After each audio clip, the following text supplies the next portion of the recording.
A life no one will remember, a story you will never forget, and you're just like, I'm not gonna remember this story, like it's not that good. Hello friends, my name is Lauren and welcome back to my channel. Today I am joined with a very special guest, which I've actually been hinting at throughout the entire month, which is Yanis here, and today we bring a very exciting discussion video where we're going to be talking all about one of our recent reads being The Invisible Life of Addie LaRue. I will pass it off to Yanis to introduce herself. Hi, I'm Yanis from the channel Zian Yanis. So yeah, we're gonna talk about The Invisible Life of Addie LaRue, which is actually our, if not the most anticipated book of 2020.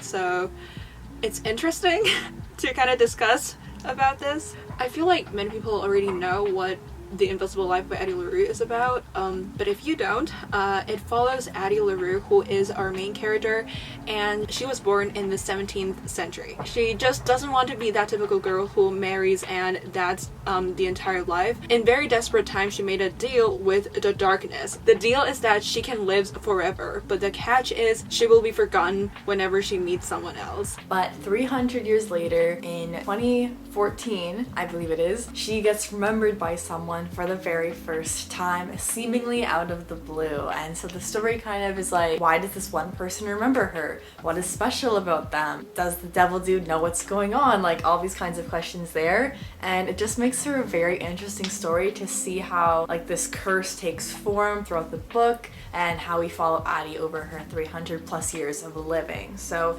I think that about sums it up. And we don't want to say too much more because obviously we don't really want to like spoil all of the major events that happen in the book. We'll just jump into like some non-spoiler stuff first, and then I will put the timestamps in the description as to when we're going to jump into spoilers. But if you have not read The Invisible Life of Addie LaRue quite yet, you will not be spoiled yet, so you're all good. One thing before we jump into the video itself, it's that Yanis also has a video collaboration with me on her channel where we talk about some cozy winter recommendations. So if you want to hear some of our opinions on some books you might want to read this holiday season, definitely check the link up here or in the description to hear all of our. But I think we're gonna start into some general thoughts. More specifically, I'll ask you, Yanis, how did you like the book in like an overall sense, and what did you rate it? This is the interesting part. I rated it a 3 out of 5 stars. To me, I think the book is good entertainment, but that's really it. Like, I think it is entertaining.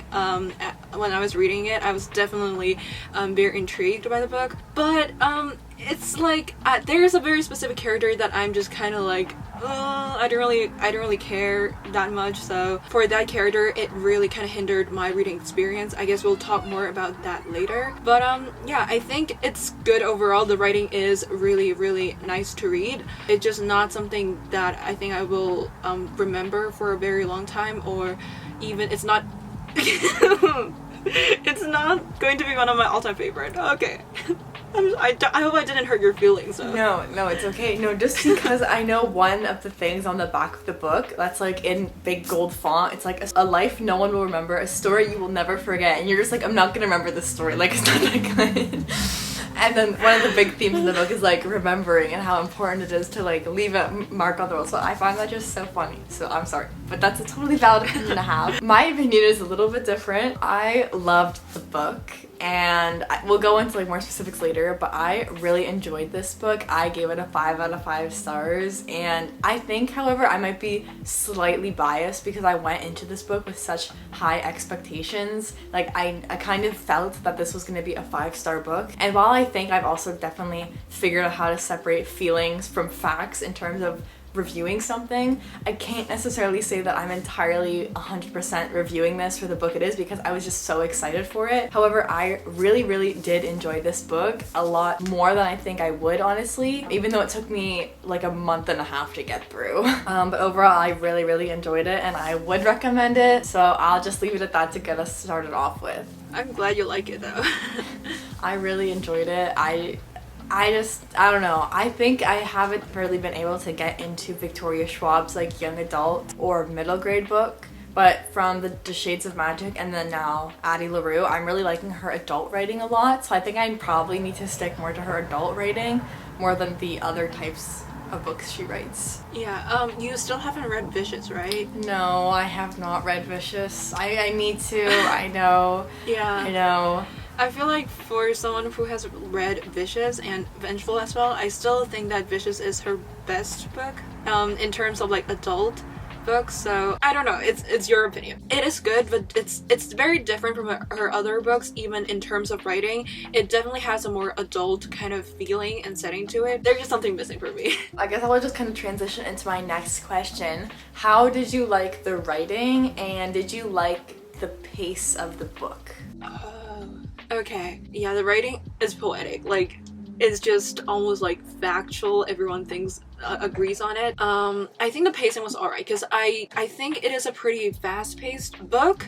Like it takes me a long time to read, but that's just because of my reading routine. Just kind of takes really long to finish a book. I think there really isn't a time that I feel like it's repetitive or it very obviously slow down. Obviously there are things I'm not as interested, but I think overall the pacing was alright. Okay, yeah, I agree. My take on it is that the writing, it's just so nice, and like it's honestly the best written book I have ever read, which is definitely one of the reasons why I gave it the rating I did. However, I think one thing that stuck in my mind was something that Jesse the Reader said in one of his latest videos, was that like just because a book is a slow-paced book doesn't mean it's bad.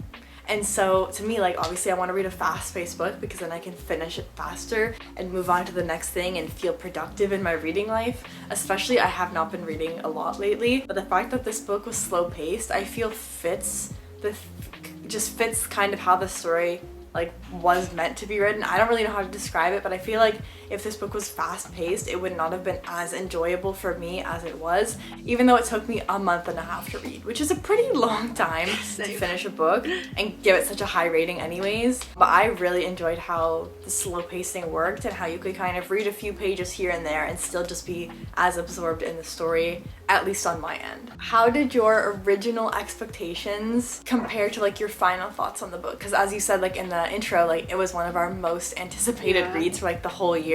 Well, I guess I was very excited for the book because it is a VE Schwab book, but not necessarily because of the synopsis. Like, I didn't even know that someone is going to remember her, like, in 2014. Like, I didn't know that, so I really go into the book completely blind. I don't even know the brief synopsis of it, so you can say I don't have much expectation, but also on the other hand I do, because I really do trust VE Schwab's writing. I love Vicious. That book is still my favorite out of her, so I do have high expectations for it. And especially she mentioned that she wrote the book for 10 years, so I do expect it to be really good, I guess. Yeah. Fair. Definitely fair. Yeah, I like that. So I guess you were kind of disappointed then in the book overall, considering you gave it a 3 out of 5. Yeah.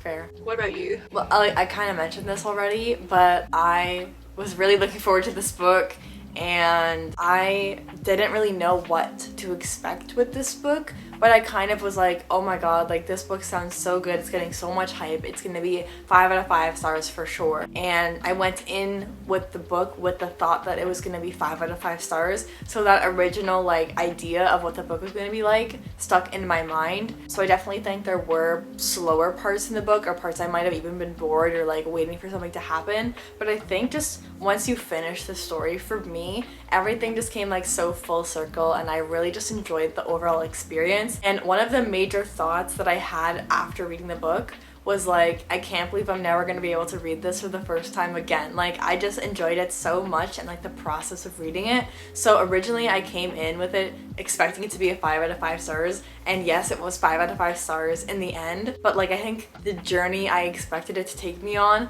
was not what I originally thought it to be. Wow.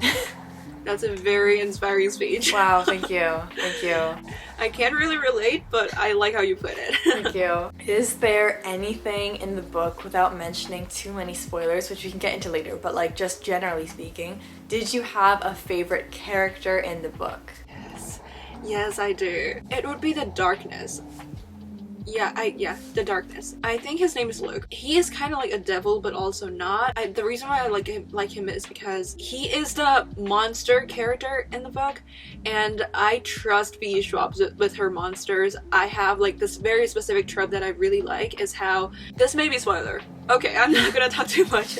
I'm gonna mention that later. Okay. But I guess he has a rather complicated character. That's it. Gotcha, okay. So kind of like morally gray character almost, even slightly in a way.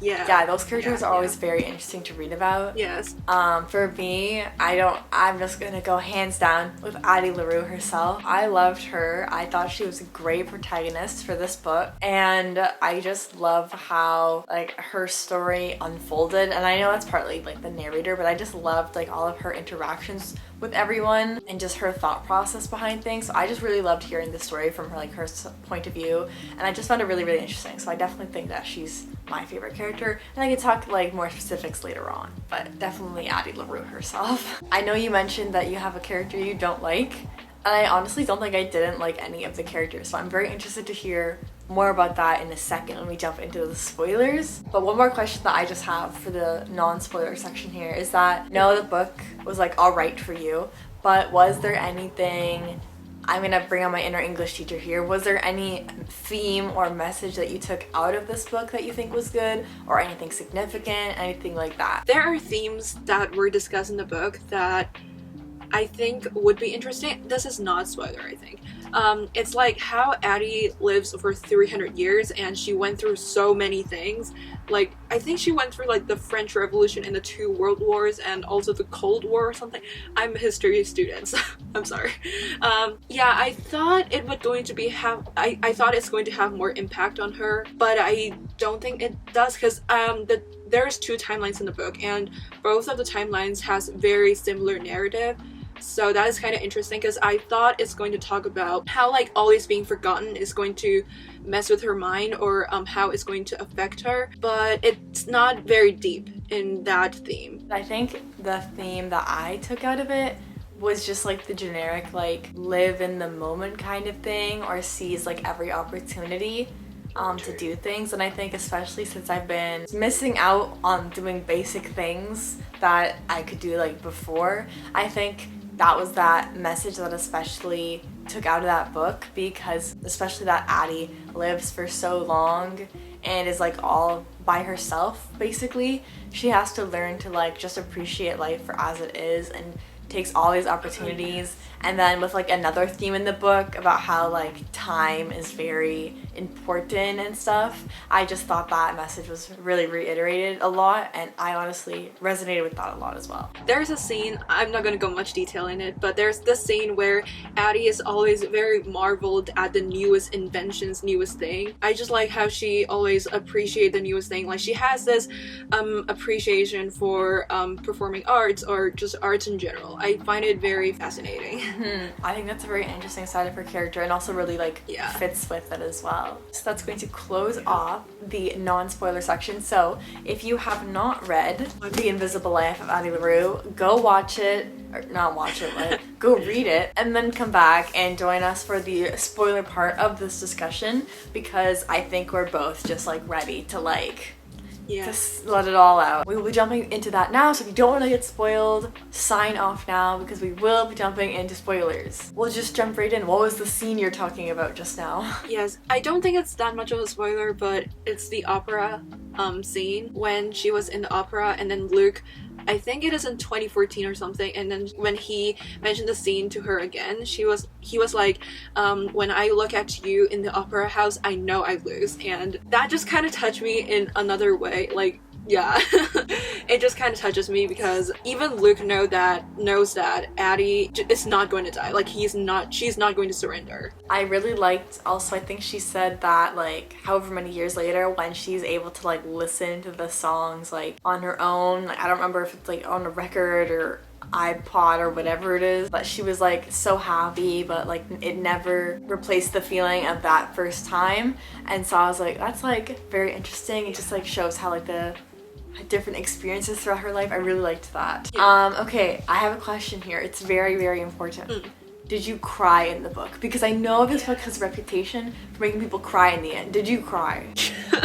It's kind of embarrassing. Wait, I did, but I also, like, I read this book at like 12 a.m. to 1 a.m. and I had this kind of weird thing where if I read late at night, I will usually tear up. And it's not usually because the book is very touching or whatever reasons, I'll just suddenly have tears dripping on my pillow. And I don't know if it's because it's touching. Well, I definitely feel emotions. Maybe it's like a mix of it. And I cried when it was revealed that Luke and Addie has a relationship, and there's like my favorite trope where it's kind of like a monster trying to understand human emotions and trying to like understand human love. That is my favorite trope, and I find that kind of yearning very interesting to read, so I definitely cried, but it's because of Luke and Addie. And then even to 2014, Addie was asking Luke if he could not take Henry's life. Yeah, that's also, I cried. My part was a little different. Like, I think definitely in the last 60 pages of the book, I was like the most engaged, and like the time just flew by when I was reading it. For me, I did not cry, which is great for me, but I felt emotions at this one part. I think when it was revealed to Addie that Henry had like a time frame on his life or something. Like he was gonna die like within like the next month or something, and Addie was like, no. And then like the chapter before, like Luke was like, you really just think I would let this happen, that I wouldn't know? Like I was like, oh my god, like this one good thing finally happens to this girl, and then he's just gonna like take it away. And then I was like, oh, poor Henry, he's gonna die. Then of course he doesn't, but at the time I was like, oh my god, what? Because then also you see all of Henry's thoughts, and he's like just going through life and is like he's just kind of like sad about it, but like he can't do anything. So like just reading that, I was like, oh my god. Okay, so that was interesting because when I was reading it, I knew it is a scene that I should cry, and I do understand why people are crying. Like, I understand. But I feel like if I cared more about Henry, I would have cried, but I don't. So I think it is because I don't specifically care about Henry that this kind of twist doesn't really has any effect on me. Like, I was like, okay, so you're gonna die. And I'm more on Luke's side even. Like, a deal is a deal. To me, I hope I'm not offending anyone, but to me, I was like, okay, so Henry made a deal, so a deal is a deal.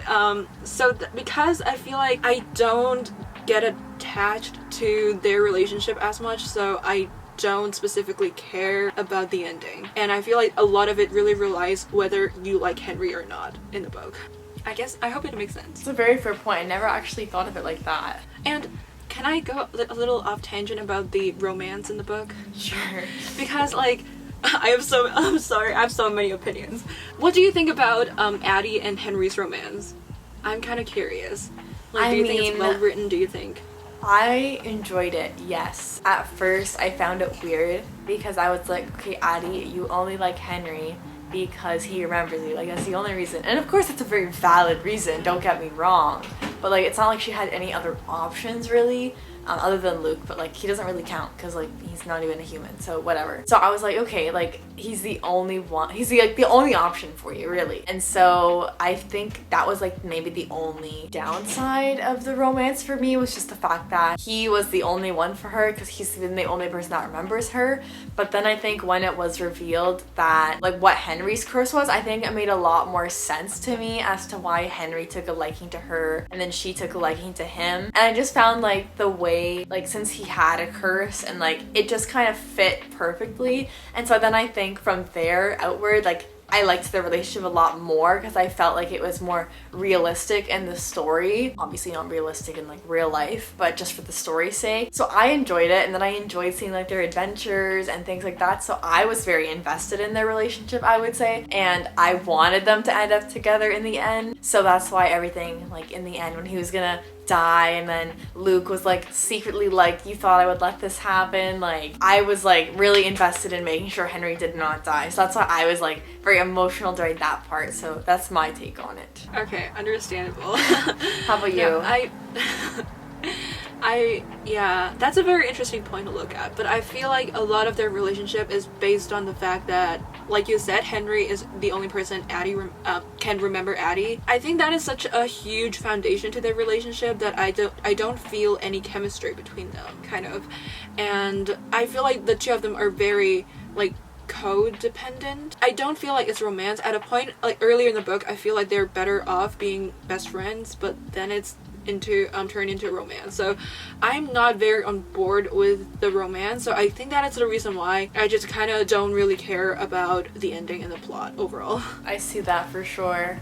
I think I totally understand where you're coming from. Also, typically, like, if the romance is like moderately good in a book, like the book's just like, I'm gonna love it, because I definitely think that aspect of books is something that really appeals to me. But I definitely understand what you're saying, because I just think the way their like curses worked together made it a lot more believable for me and to like enjoy and stuff. Because if it was just this random dude who all of a sudden remembered Addie, I'd be like, okay, what? This makes no sense, girl. You only like him for this and that.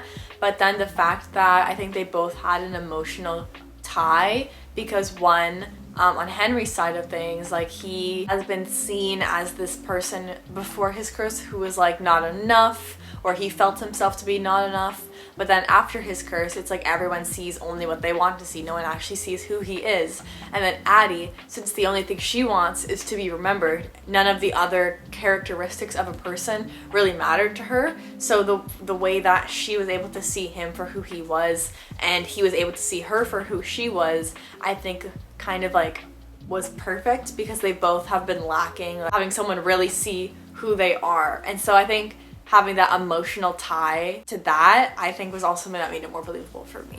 Yeah, that's interesting. Because like the way I view it, I feel like Addie and Henry's relationship is just kind of built as a contrast to Addie and Luke's relationship, because it's very different. And he thought Addie is going to hate Henry because once she knows what human love is, and he was so sure about it. Like in the book, he was so sure that Addie is going to hate human love. And yeah, I think that is kind of what breaks me, is how Luke was so sure that human love doesn't work, that his love to Addie is the only true love on earth. That I think, yeah, we focus on different things in the book. So okay, so Luke is the darkness, right? And like you said, VE Schwab does an amazing job with her monsters all the time. But I'm like, the fact that he's technically not a person, but he takes on a human form and then tries to feel human love, but like there's not really any backstory onto him, or like anything about him. So like, to me, I never really saw the romantic relationship coming from their like interactions over the years. I found it very strange when I found out that they like were kind of low-key romantically involved for like a hot second there, because I was just like, okay, well, Luke, maybe it's legit on his side, but he doesn't even really know what's going on. And Addie is just lonely. She doesn't actually want to be with him, I don't think. So that was my take on their side of things. Personally speaking, I think their storyline is the most interesting throughout the book. I think, okay, how I interpret it is, I think Addie, she loves Luke, but then she always constantly reminds herself that Luke is not an actual human being, so her feelings aren't real towards him. So there is this kind of struggle between what is real and what isn't, and Luke just always thought he loves Addie, but to Addie it was clear that Luke was only possessive of her, but not actually like loving her. And I love and I really enjoy the struggle between like the two characters. That's why I think it should be introduced way earlier in the book. Like their relationship should be built earlier, so it could create even more conflict. Just my thoughts. I like that. Honestly, like, the more like I hear you talk about this relationship, the more I'm thinking about it, because definitely like the only relationship I was thinking about in the story was mostly like Addie with herself or Addie with Henry. But it's definitely a very interesting side to hear about like Addie with Luke. Jumping to characters for a second here, you mentioned that you don't like a specific character. Do you want to jump more into that? It's Henry, but it's not like I don't like him. I just don't specifically care about him, and I do understand why a lot of people can relate to him.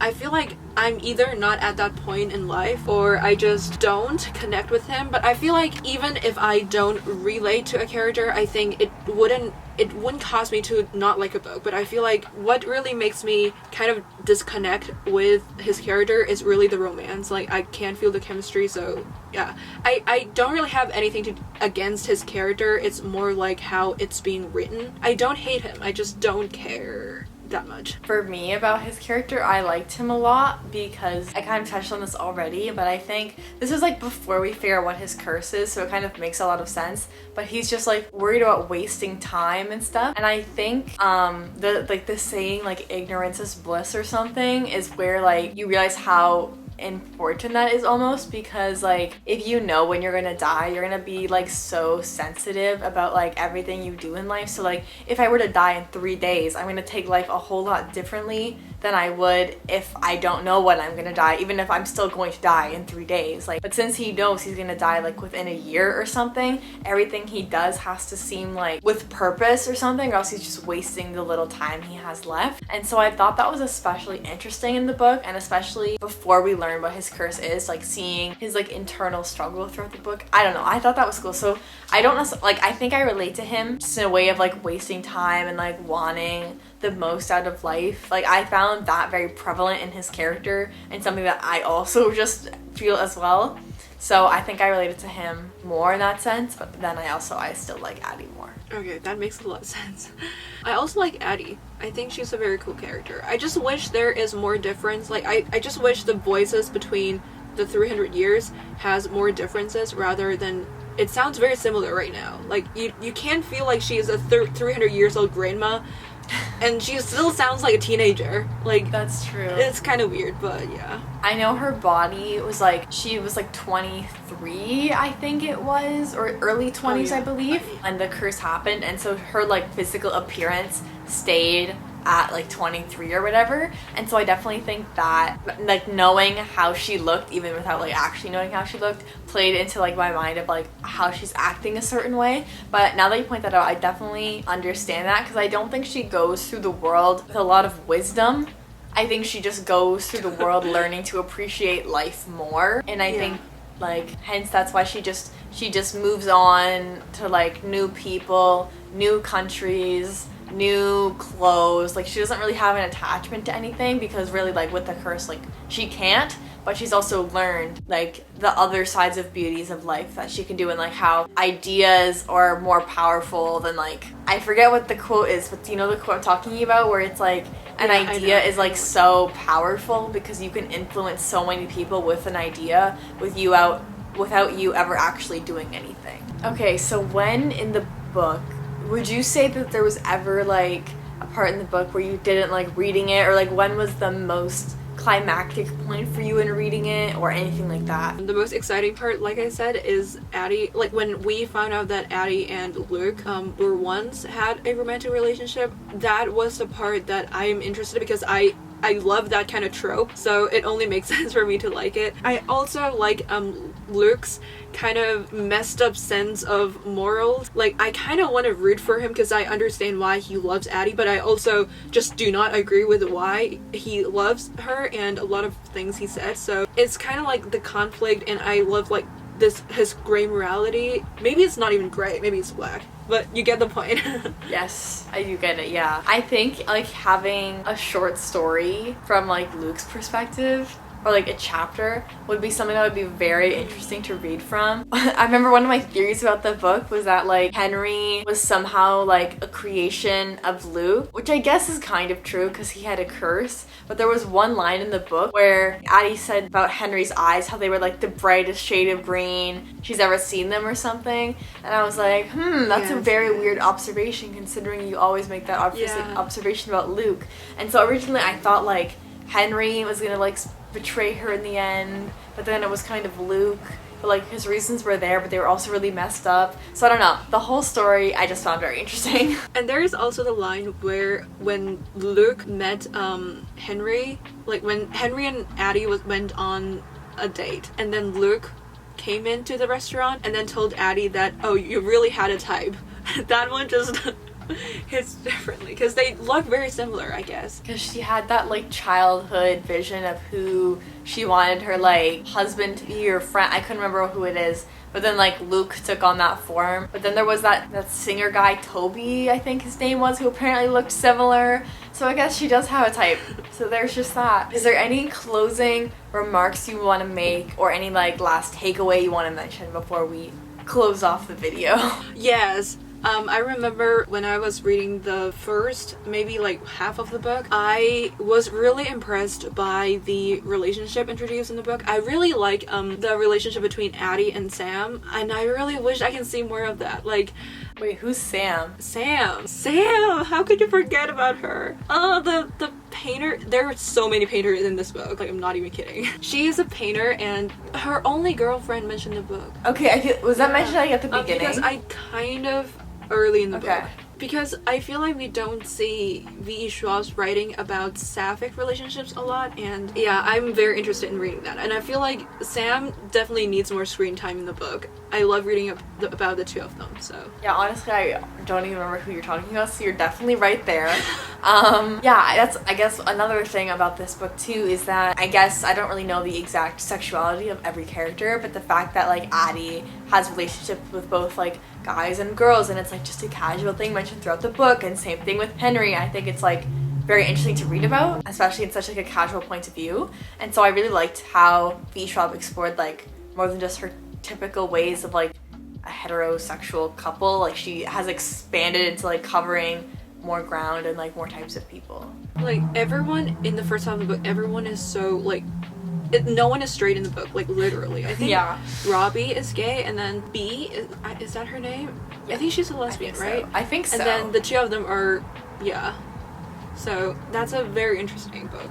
Okay, so with that, I think we talked about a lot of different things, and the fact that, like, this was kind of, like, all off the top of our head is, like, very surprising, so that was good for us. So we're just gonna end off the video here for this discussion, but if you guys have any questions you want myself or Yanis to answer specifically about the book that we might have missed, be sure to leave us a comment down below and we will try to get to those at one point or another. I really enjoyed having Yanis over here for this discussion, so thank you for taking the time out of your day to have this discussion with me, and I'm just obsessed with this book, so it was awesome to talk about. And for those of you who are like, we need more of this dynamic duo on YouTube, Yanis is actually posting a video collab with me on her channel, so I will link that below in the description as well if you guys want to check that out. And with that, I think we're gonna bring the video to a close. So like I said, if you have any questions, comment down below, and if you enjoyed this video, be sure to give it a thumbs up, and I will talk to you guys all in the next video.